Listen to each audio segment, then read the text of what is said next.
This is my one-time podcast video, and we are going to be talking about Eleanor Roosevelt. This is my friend McCartney Francis Miller. And I'm Sydney. So, Marie Hostler. So, McCartney, do you know anything about Eleanor Roosevelt? A little small facts from history back in the day, like she was the first lady of FDR. They were cousins. Yeah, that's pretty much it. I know she did a lot of great things for our country, but I'm not super aware of those things. Okay, and earlier you said that you live by Oh yeah. a quote of hers. What is should that I be looking quote? at the camera? I don't care. Okay. Yes, I do live by a quote by her. I saw it from the Princess Diaries and absolutely loved it. It goes, "No one can make you feel inferior without your consent." And I liked it a lot. It really spoke to me. So yeah. I don't think I have that in all of my notes. Really? Okay. Yeah, Well, I really don't. I taught you something today. Okay. She did a lot of great quotes. So. Yeah. So to start off, I wanted to start with like her life and where she started. I actually don't think I have it in my notes, but I know she both of her parents died when she was young. I don't remember how many siblings she had, but so like right here I have written down she had self-esteem issues following the death of her parents, because from what I read, her grandmother was very like, you have to do this and you have to act a certain way to be seen like a lady and like be appreciated like a lady. So I know that played a role in her development stuff as a young girl. But she went to a school, let me find it, where one of her not professors but teacher. So she went to Allenswood Academy, where her teacher, Mademoiselle Marie Silvestre, I don't know how you say her name, was a bold, articulate woman whose commitment to liberal causes and detailed study of history played a key role in shaping Eleanor's social and political development. So, I guess do you have anyone like that did that for you? Not particularly. Like, not like a teacher. Like, I know teachers can have like really great impacts on, especially like certain like students, kind of like beyond like the actual like core curriculum and everything. Like just like being a mentor for them. Like I know personally, I did not have a teacher like that. I had a student council advisor that like really like touched me. Mm-hmm. Okay. Well, that was the closest thing probably. So, Eleanor said that Silvestre, however you say her name, was one of the 3 most important influences on her life, as she shocked one into thinking, and that on the whole is very beneficial.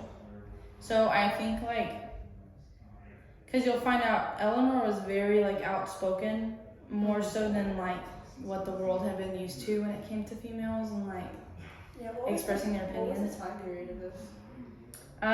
So she lived from 1884 to 1962. So she was born in 1884. Wow. Yeah. So like. Long life. Good for her. Yeah, and she did a lot. So this is 1884 to 1920. Becoming a Roosevelt was that section. So this was before 1920. Was when she was in school. But so her teacher being that influence. This is where she learned to state her opinions on controversial political events clearly and concisely. Which, like, if you think back to that time, that's not unheard of. Women weren't, and especially not girls, like, very unheard of. That wasn't really going on. Yeah. So yeah, that was more so her childhood.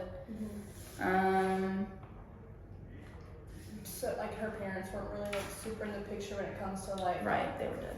They were dead. Yeah. She was living with her grandma. Grandma. Yeah.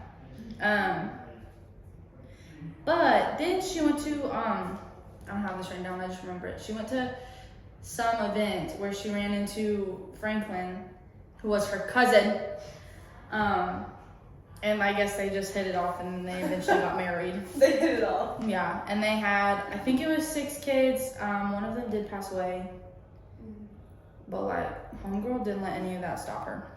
Yeah. Do you think by chance they got married for like political reasons and like because what their last names were, or you think it was actually love? I think at first it probably was love. That was actually my next part. He had an affair.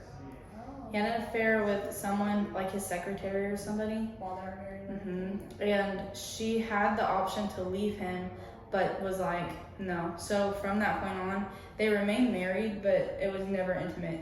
It was almost like business rather than like Love. marriage, yeah. So I think at first it was, But and then, yeah.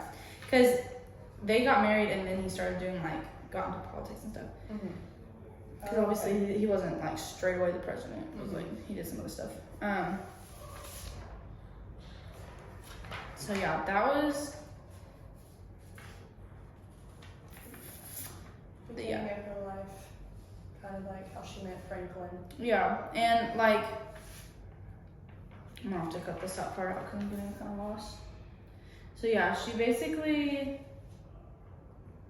married to Franklin, like started slowly but surely getting to the political scene. I actually have it somewhere in here too, but she was more well known. Like when he ran for president, she at that time was more well known within the media and stuff because of all of the things she had been doing. Because she really was like human rights activist, trying to get women involved, but more so like at the beginning of her career, it was focused on like human rights and like people of color and unemployed, the poor, like as a whole, just yeah. trying to get the people that like people don't shine a huge light on when it comes to.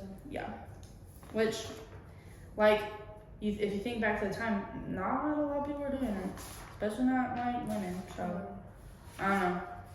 She's a badass. Oh, we'll say that. Hopefully I can say that. Yeah. I have it in my notes. I said she's a badass. 6, 7. Okay, so that's pretty much like the pre stuff. Okay, she was an orphan, was inspired by her teacher to be like, speak your mind, speak your truth, got married to Franklin, and then she started doing all of these things. So these are kind of going to be a little bit scattered, just because like everything that highlighted in pink is like all of the things that she did, Okay. and like what she believed in and focused on. So we'll just break it down. So Is this recording, right? yeah, Okay, making sure. Yeah. let me go check. This first source that I looked into was Eleanor Roosevelt's speech on human rights. And this, I actually got to watch the video of it. So this is like, these are just a bunch of quotes that she said. So we're just gonna talk about them. Okay. The object is to make people everywhere conscious of the importance of human rights and freedoms. Okay? Great statement. Rights and freedoms gives them dignity. That Disagree. one, yeah, like we agree, but that when you think about it, because if you think about us, we were just born into it. Yeah. And we don't even think about it. Yeah. Some of these people had to like actually fight to like go to the bathroom. Yeah. That's crazy. Dignity gives them a sense that they are a human being that can walk the earth with their heads held high and can look all men in the face. If we observe these rights for ourselves and others, we will find that it is easier in the world to build peace because war destroys all human rights and freedoms. So in fighting for those, we fight for peace. Any thoughts? And I like the beginning of it. Because we were born into like a society and like our community where like we automatically, once we're born, we have dignity and respect and value. Like, of course, it's hard for me to grasp that mindset, you know, because like I don't know, like we're like born with rights, you know, and like I don't know. I guess we don't know how like good we have it, but like for fighting for those like. We never fought for them. Like they were just given to us. Right. So it's hard. So I want to say like you're wrong, but like in that time period, like no, she's pretty right. Like. And what's crazy is like, I mean, she's a woman in this time, but for the most part, like, she had those rights that like these other, like she's fighting for something that she already has and like trying to give it to other people. Yeah. God, that's so cool. And just thinking of others. Yeah. So, and then the next one, because obviously this was a big problem, like the civil rights movement and like this when lynching was a big deal. And so this is a little thing I found. So it's a letter that she wrote to Mr. White. I don't remember who Mr. White was, but it was one of those like primary sources. And so basically she reached out to a Mr. White to try and see if anything could be done in regards to the lynching situation. It seems as if this is not her first attempt in trying to make a difference, seeing as she referenced a previous conversation with another man in which he had said that not much can be done since the government declared it unconstitutional to step in on the lynching situation. She made the point that the president believes there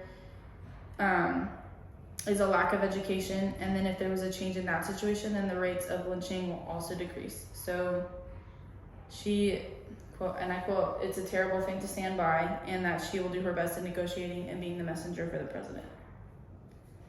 So, I don't know, I find it pretty crazy that, like, she honestly didn't have to do any of that, but, like, she felt like it was her duty and her right, because she did have, like, she was part of the media, she was up there, like, she did have a voice, so she chose to use it and help others when, like, she didn't have to do that, you know, and, like, that was a terrible thing back in the day, and, like, yeah. I'm confused about the part where it's like the messenger between the president and Mr. White. Okay. So, how I kind of perceived that was just like, I mean, and the president at the time was FDR? I'm pretty sure. Okay. That's what it seemed like. But, and even if she wasn't, she was like, she played a big role in JFK's presidency, like, picking some stuff out. Also, like, did she have a position in the White House to be able to be called, like, that, like, middle ground? Or was it just, like, you are FDR's wife? I understand you do have his ear. Like, or did she have a position? So, when FDR got polio, let me find it. Because basically when he got polio, she became the eyes and the ears of a lot of things for him. And that was where I think that whole she's the messenger came in, because she really had to, like, do a lot of things that he couldn't.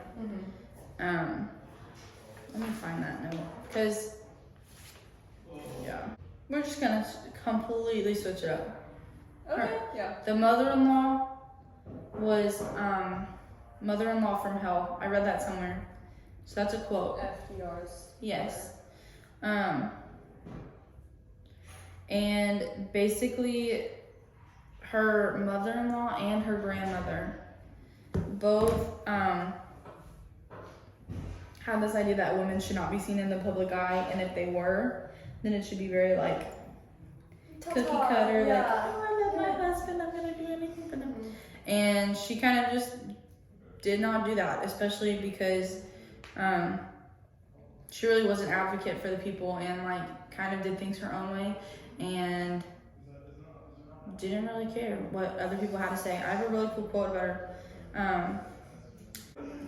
Okay. Women must become more conscious of themselves as women and of their ability to function as a group.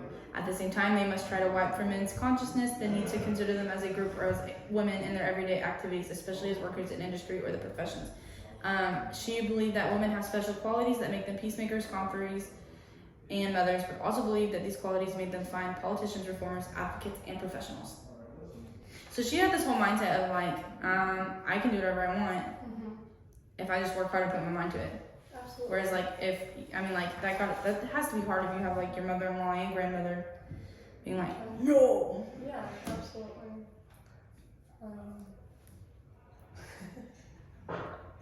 Like, what you're doing business. Yeah. That, like, when females now are like, oh, I'm a business major, a lot of people still to this day, like, take a step back and be like, oh, really? Because they don't think we can handle it. Yeah. Like, when it does come to a situation where it can